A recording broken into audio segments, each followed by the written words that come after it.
Notícia: lideranças do Congresso Nacional que estão articulando uma PEC que blinda parlamentares de operações nas dependências do Congresso também pedem acesso amplo e irrestrito a inquéritos em curso contra eles mesmos. Segundo o líder do União Brasil na Câmara, o deputado Elmar Nascimento, não pode haver sigilo, pois investigado precisa saber o motivo de sua acusação e as provas que tem para se defender. Para representantes do Ministério Público e da Polícia Federal, o fim do sigilo para os próprios parlamentares pode inibir a produção de novas provas que ainda dependam de interceptações, dificultar operações de busca e apreensão e até mesmo colocar em risco a proteção de testemunhas. Eu vou começar essa rodada com o Cristiano Beraldo, que sempre acompanha essa movimentação por parte do Congresso Nacional e é um grande defensor de pautas anticorrupção. Beraldo, como você avalia essa ideia, esse desejo de alguns parlamentares para tentarem se proteger de eventuais investigações? Há um risco, né, de que as investigações não avancem. Tem dois lados, né? Assim, os instrumentos de investigação, eles não cabem ao Congresso. A Polícia Federal, Ministério Público e todos os outros órgãos do Estado que têm por objetivo investigar eventuais potenciais crimes que sejam cometidos, eles vão continuar atuando. O que os parlamentares querem é, de um lado, a possibilidade de se antecipar a operações que têm acontecido com uma frequência, de certa forma, incômoda em relação a si próprio. Eles querem se antecipar, conseguir se proteger. E isso, eu acho que vai virar uma queda de braço bastante complicada. Não é por aí que nós vamos resolver esse problema, né? Você fica querendo aplicar vacinas, mas essas vacinas, ela tem muito a ver com o interesse pessoal de cada um que está participando dessas decisões. Então, eu acho que haverá aí um processo bastante difícil de avanço nessas pautas e acho que o que o Brasil carece é de uma reforma muito mais ampla que não seja focada simplesmente na proteção de determinados grupos. Então, este é o nosso desafio. Como fazer isso, né? Como debater o funcionamento dessas investigações sem colocar na pauta aquilo que interessa a quem tem poder ali de alterar a legislação. Isso eu acho que é difícil a gente justificar, mas que há alguma coisa assim, que parece não estar muito adequada nesse funcionamento, isso eu acredito que sim. Você, Zé Maria, quais são as reivindicações desses deputados? Muitos se sentiram desrespeitados com as operações que foram realizadas e, ao mesmo tempo, tem muita gente que não vê com bons olhos, né, essa proposta. Porque, inclusive, muitos utilizam a palavra blindagem, né, como se eles se protegessem de um rito que pode ser utilizado para qualquer cidadão, né? A imunidade, blindagem, todos esses nomes são as idas e vindas da política, né? A emenda está ganhando apoio e surpreenda-se, não é só do lado do grupo que está sendo investigado, não. Também da esquerda também está tendente a apoiar. Esta proteção ao parlamentar, ela era total, a imunidade parlamentar. Só se processava um deputado e senador depois da autorização do Congresso Nacional, da Câmara ou Senado. Essa autorização nunca era concedida. Então, os pedidos de processos contra parlamentares amontoavam na Câmara e Senado. Quando alguém exagerava muito, expulsava, cassava o mandato parlamentar, mas não dava autorização para o Supremo processar. E foram vários exemplos. Um deputado chamado Hildebrando Pascoal cerrou com motosserra um adversário político vivo. E aí o Supremo pediu autorização para processar. A Câmara viu, falando, não, aí também já é demais. Expulsou Hildebrando, que ele acabou condenado a mais de 100 anos, porque ele tinha outros crimes. Aí depois Talvânia Albuquerque matou a Ceci Cunha, uma deputada do PSDB, porque ele era o suplente, mandou matar para assumir o mandato dela. Aí não deu autorização, caçou o Talvânia Albuquerque. E foi assim. E aí entenderam que o Congresso estava se transformando num refúgio de bandidos, porque ganhava imunidade. A ideia da imunidade, como toda boa ideia é bonita quando é apresentada, é de que não é um direito individual do parlamentar, mas um direito coletivo do parlamentar falar o que quiser, entrar onde entrar numa cadeia pública, eu quero ver o que está acontecendo aí e fazer a proteção da sociedade. E aí foram 7 emendas desse artigo da Constituição, artigo 53 da Constituição. A última, a emenda 34, colocou que o parlamentar tem imunidade em 2 pontos, nas palavras e no voto. E acrescentou, e a última acrescentou quaisquer opiniões, né? E aí o parlamentar ficaria imune de processos penais, cíveis e assim por diante. Mas mesmo assim o parlamentar está sendo processado por opinião, está sendo processado por discursos e tal. E aí não adianta mais mudar esse artigo. E aí o que eles estão querendo é voltar à imunidade total, que não deu certo lá atrás. Agora você imagina se em pleno mensalão, que caçou vários presidentes de partidos políticos, líderes, se a esquerda apresentasse um projeto para voltar à imunidade, hein? A direita aceitaria? É claro que não. E agora é o pessoal da direita que quer essa imunidade. Eu repito, essa imunidade parlamentar, ela tem argumentos, né? Mas o argumento no belo mundo, onde o deputado fosse realmente ser protegido de defesa da sociedade e não defesa dos seus crimes próprios, né? Pois é, várias mensagens aqui, Alan Gani, pessoas que entendem que esse projeto poderá juntar parlamentares de todos os espectros políticos. Você, particularmente, acha que houve exageros, medidas que desrespeitaram os parlamentares nessas últimas operações que foram realizadas? Isso vai dar força, vai impulsionar esse projeto, essa proposta de emenda à Constituição? Acho que sim, acho que há essa percepção no Congresso Nacional. De alguma maneira o Congresso Nacional reflete, né? Às vezes não tão bem, mas reflete também os anseios da população, e a grande pauta da Avenida Paulista, no final das contas, era liberdade de expressão, luta por liberdade, excessos da justiça. Era isso que as pessoas ali estavam reivindicando. E há essa percepção também no parlamento, ao ponto dos parlamentares preferirem o fim do foro privilegiado e serem julgados pela justiça comum. Imagine se eu pegasse, eu sempre gosto dessa metáfora, se eu pegasse lá o meu DeLorean, né, do antológico filme De Volta para o Futuro, e digitasse ali ano de 2004, né? E ali fosse para 2004 e tivesse essa discussão: olha, vocês vão perder o foro de função, vocês vão perder o foro privilegiado, não serão mais julgados pelo Supremo Tribunal Federal. E iriam me internar. Eu falei, não, mas no futuro está tendo essa discussão. Não, imagina, isso não tem o menor cabimento. Mas isso é muito sintomático, eles preferem ir para justiça comum do que estarem talvez aí na mira do Supremo Tribunal Federal. E por que isso? Porque nos últimos tempos, por exemplo, isso começa com Daniel Silveira, né? Acho horroroso o que o Daniel Silveira falou, mas a nossa Constituição Federal garante a ele a imunidade parlamentar de falar, como o Zé bem colocou no artigo 53, quaisquer que sejam as suas opiniões. Por que tem esse quaisquer? Para frisar que pode ser a opinião que ele quiser ter. E não existe liberdade asséptica, não existe liberdade de expressão asséptica. Liberdade de expressão pressupõe ouvir opiniões muito ruins. É assim.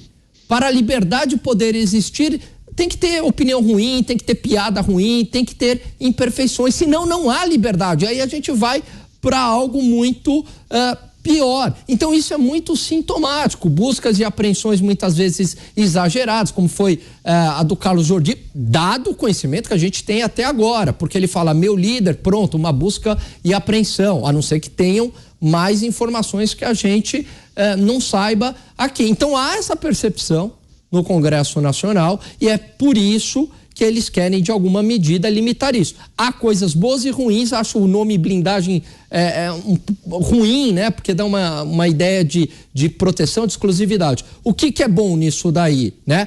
Serem julgados pela justiça comum. Democracia e igualdade perante a lei para todo mundo. Eu acho que ninguém tem que ter foro privilegiado. Então, isso é positivo. O que é ruim?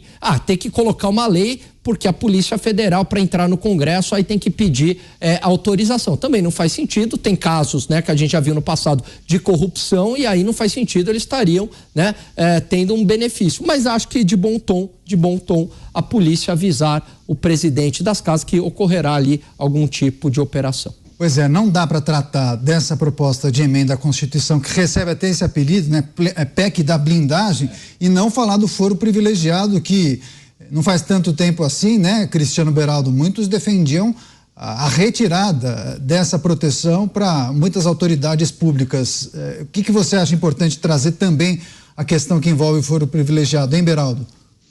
É isso, o foro foi realmente mal usado, né? Esse é o grande problema do foro. Quando você estabelece que o parlamentar, né, a pessoa pública, ela deve ter a liberdade de expressar a sua opinião, afinal de contas, quando você olha para o Congresso, você tem 513 deputados, 81 senadores, que representam diversas camadas da população brasileira, diversas bandeiras da população brasileira.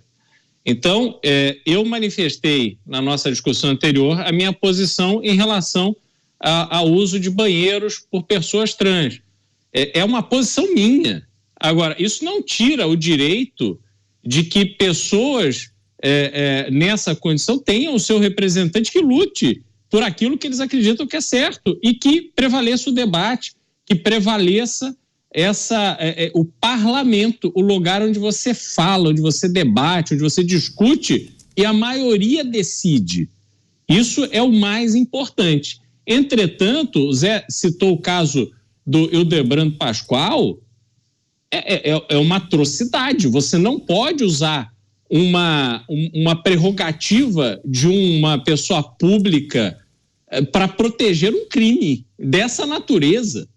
Isso é uma aberração, isso é uma atrocidade. E diante dessas atrocidades, diante deste mau uso que a gente viu acontecer da imunidade parlamentar, foi preciso estabelecer algum tipo de mudança.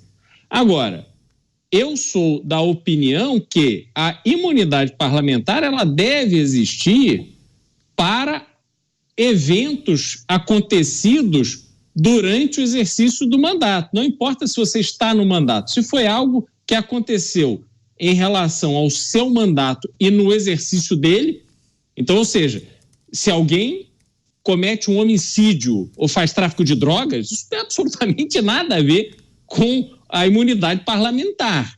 Mas se você, na sua atividade política, teve algum tipo de comportamento que depois alguém veio dizer que ele tem um cunho criminoso, que aí sim você discuta isso num ambiente do judiciário que seja adequado.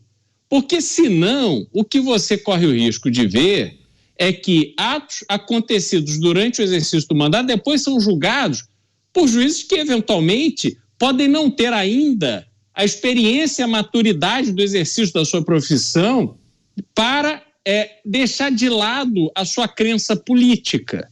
Então, eu acredito que o exercício da política, ele deve ter a sua avaliação feita por pessoas experientes, capazes de estabelecer ali uma diferença entre o que é fruto da opinião do parlamentar, do político, e fruto daquilo que o próprio julgador acredita. Então, realmente, é um assunto bastante delicado, que a gente tem que tratar com muito cuidado, porque ele não deve ser decidido com base em paixões, Caniato. É isso, proposta de emendar a Constituição que tramita na Câmara Federal. Parlamentares querem se proteger de investigações. Essa é uma informação relevante para a gente. Agora, Zé Maria, a gente tem observado um cenário de tensionamento, né, entre o Poder Legislativo e a Suprema Corte Brasileira. Dependendo do avanço das negociações e da tramitação dessa proposta, Não pode parecer uma afronta aos ministros do Supremo e às cortes superiores de uma maneira geral, mas especialmente ao STF? Eu trocaria essa palavra, sabe, Daniel? Não é afronta, mas uma defesa das prerrogativas. A própria Constituição exige que os presidentes de poderes defendam as prerrogativas dos seus poderes, e é uma exigência. Não fazê-lo é crime de responsabilidade. Eu tenho uma tese. O Congresso Nacional vem crescendo, a política vem mudando. Primeiro, o Congresso ganhou poder econômico. Ele hoje gere uma parte importante, metade do orçamento discricionário, que é o orçamento onde se pode mexer 55 bilhões de reais. Esse dinheiro, lá atrás, no governo Fernando Henrique, estava dividido no plano plurianual. Então, essas verbas discricionárias de investimento eram divididas no plano plurianual, que é um plano de 5 anos, ou seja, engloba 5 orçamentos. Aí depois no governo Lula, no primeiro governo Lula, essas verbas no plano plurianual foram para os ministérios, verticalizaram em ministérios. O Congresso viu essas verbas soltas e trouxe para os deputados e senadores. Então o Congresso ganhou o poder econômico. Além disso, o Congresso Nacional ganhou o poder de pauta. Antes, o Executivo pautava os deputados e senadores. A coisa se invertiu. 85% dos projetos aprovados até então no Congresso eram de iniciativa do Executivo. No ano passado, 74% dos projetos aprovados foram de iniciativa do próprio Congresso Nacional. O Congresso também ganhou poder político, poder de discussão e de definição de rumos para o país. Ou seja, o Congresso vem crescendo e tem pelo menos 5 pontos em disputa com o Supremo Tribunal Federal. Então, a expectativa é que, neste momento, o Executivo tem uma relação boa com o Supremo Tribunal Federal, uma união, e o Congresso não. E o Congresso é que vai colocar um freio, o Congresso é que vai redividir a Praça dos Três Poderes. E pensa que essa disputa é ruim? Não, ela é ótima para a democracia. Essas cotoveladas arranjam os poderes. Então, a expectativa que eu tenho é essa mesmo, de que o Congresso vá definir posições ali na Praça dos Três Poderes e dizendo ao Supremo Tribunal Federal, aqui mexe, aqui não mexe. Eu ouvi de que Davi Alcolumbre, ele deve ser o próximo presidente do Senado, se comprometeu com a oposição a não engavetar pedidos de impeachment de ministros do Supremo, por exemplo. Isso será uma mudança radical nesse relacionamento Congresso-Supremo Tribunal Federal. Descendo aí a esse assunto, Daniel, eu me lembro, eu estava lá, na primeira incursão da Polícia Federal no Congresso Nacional, isso lá atrás, no mensalão, foi uma dificuldade, porque até então o Congresso tinha, vamos dizer, uma jurisdição total no Congresso. Não são seguranças do Congresso, são policiais federais legislativos. E para entrar no Congresso era preciso autorização da equipe da polícia, do Legislativo. Então, assim, policial, ninguém entrava no Congresso sem esse controle do próprio Congresso. E ali a Polícia Federal bateu às portas do Congresso, né, de manhã, para fazer uma busca e apreensão. E a Polícia Legislativa não permitiu. A Polícia Federal estranhou, queria prender policiais legislativos, foi uma confusão. Eu estava lá e vi o debate fortíssimo de policiais federais contra policiais legislativos federais. E aí entraram os presidentes da Câmara, do Senado, ligando para o Supremo para ver autorização para entrar, e aí acharam por bem deixar a Polícia Federal entrar, que já tinha dado ordem de prisão para o policial legislativo que não queria deixar entrar, com mandado na mão. Hoje, a coisa foi se normalizando e já está tudo automático. A Polícia Federal chega lá, apresenta aqui, ó, mandado, a Polícia Legislativa, não, vem cá, vamos lá, protege, isola o corredor, tudo acontece com muita naturalidade. E é essa naturalidade da polícia entrar no Congresso Nacional que está assustando. Qual é o raciocínio? É que o Congresso deve se dar ao respeito à atitude de um parlamentar. Então o Congresso ou protege o parlamentar ou expulsa o parlamentar por falta de decoro. Não dá para fazer de conta que não está acontecendo algo grave. São muitas buscas e apreensões no Congresso Nacional. Então, isso aí, vamos dizer, esse momento é uma encruzilhada e o Congresso vai ter que decidir sobre isso. Pois é, eu tenho observado aqui, viu, Alan Gani, opiniões bem distintas no nosso chat. Alguns defendem que é preciso ajustar e fortalecer os mecanismos de freios e contrapesos, justamente para reorganizar muitas vezes a atuação dos poderes da República. Só que há um grande percentual de pessoas que entendem que os políticos já seriam beneficiados demais. Blindagem e operações seria um exagero. Exatamente, né? Muitas vezes no Brasil a gente tem um problema e a solução apontada para esse problema acaba sendo pior. Sem sombra de dúvidas, há uma percepção de que há excessos da justiça, falta de isonomia, prisões preventivas ou buscas e apreensões abusivas, etc. Advogados com dificuldade de acessar autos, enfim, há uma série de críticas. E aí, qual que é a solução? A solução seria algo mais institucional também, a próprias instituições fazerem uma autocrítica, ter um mecanismo de pesos e contrapesos para coibir esse tipo de excesso, e é papel da imprensa também sempre apontar, né, essas discussões, fazer as devidas críticas construtivas. Muito bem.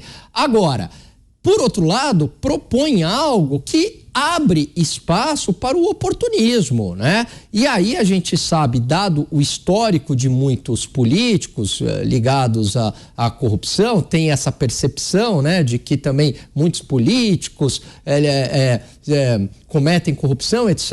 e tal, eles vão se aproveitar dessa situação, não porque eles estão preocupados, né, com o funcionamento da democracia no país, na harmonia entre os três poderes, a estabilidade institucional. Não, aí esses oportunistas, eles entram, não estou falando deles especificamente que propuseram isso, mas podem, claro, entrar oportunistas ali querendo uma blindagem. Por quê? Porque sabe que estão ligados à corrupção e não querem a Polícia Federal batendo no seu gabinete. Então, a solução para essa causa, que é verdadeira, ela tem que ser tomada com muito cuidado.